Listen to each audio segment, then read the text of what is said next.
Le Mont-Saint-Michel, Andorre et la Suisse au programme du Tour de France 2016. La grande boucle se dévoile ce matin et met fin à une année de rumeurs et de spéculations. Y a-t-il un pilote pour sauver le rugby français ? Le président de la Fédération française lève le doigt et propose des contrats fédéraux pour protéger les internationaux. Les réactions sont mitigées.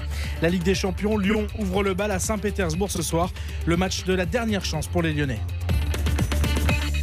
Le Tour de France 2016 se dévoile donc aujourd'hui. Oui, le grand départ c'est pour juillet, mais on va connaître en fin de matinée le tracé qu'emprunteront les coureurs cet été. On en connaît déjà quelques grandes lignes. Un départ au Mont-Saint-Michel, un passage par la principauté d'Andorre, puis la Suisse avant de rejoindre Paris. Le parcours du Tour qui alimente toujours les fantasmes d'une année sur l'autre. Dès que son directeur Christian Prudhomme se déplace, les rumeurs vont bon train et ça l'amuse beaucoup. Je n'ai pas de barbe, je n'ai pas de postiche, oui.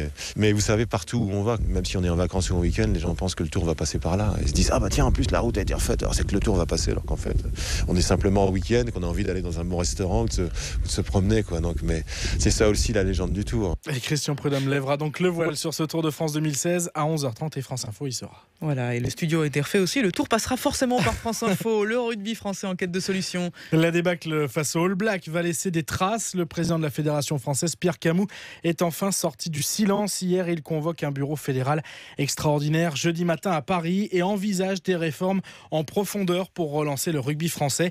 Les joueurs seraient trop sollicités dans un championnat où il y aurait trop d'étrangers. Pierre Camus voudrait instaurer des contrats fédéraux pour protéger ces joueurs français. Lohan Goujon, le troisième ligne Begley, lui, est plutôt sceptique. On voit comme tout le monde comment le championnat évolue. Après, il y a des joueurs qui viennent de l'étranger, on est là. Après, c'est à nous de prendre nos responsabilités aussi et de faire notre place dans ce championnat. Le fait de faire des contrats fédéraux pour garder les joueurs en France, ça ne changera rien vu qu'on joue déjà tous dans le top 14. Allez, football avec la Coupe d'Europe qui est de retour ce soir. Troisième journée de la Ligue des Champions et l'Olympique lyonnais sera au rendez-vous en Russie pour affronter le Zénith Saint-Pétersbourg à 20h45. Les Lyonnais qui doivent l'emporter s'ils veulent garder un espoir de se qualifier pour les huitièmes de finale.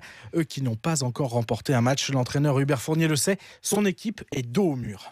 Qui tout double, il n'y a plus beaucoup de matchs après. Et puis surtout, c'est un adversaire qui a déjà 6 points et qui partirait loin devant. En tout cas, pour le Zénith, c'est pratiquement un match de qualification. Pour nous, c'est un match pour rester dans la course.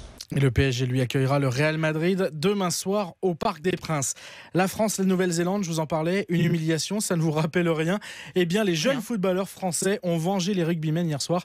Lucas Zidane et les U17 ont battu les Néo-Zélandais 6-1 au Chili pour leur premier match en Coupe du Monde. Et puis, on connaît depuis ce matin la liste des 23 joueurs présélectionnés pour le Ballon d'Or. On retrouve bien entendu les stars Lionel Messi et Cristiano Ronaldo, mais aussi 2 joueurs français, Karim Benzema et Paul Pogba, ainsi que la star suédoise du PSG, Zlatan Ibrahimovic. Xavier Montferrand pour le Journal des Sports.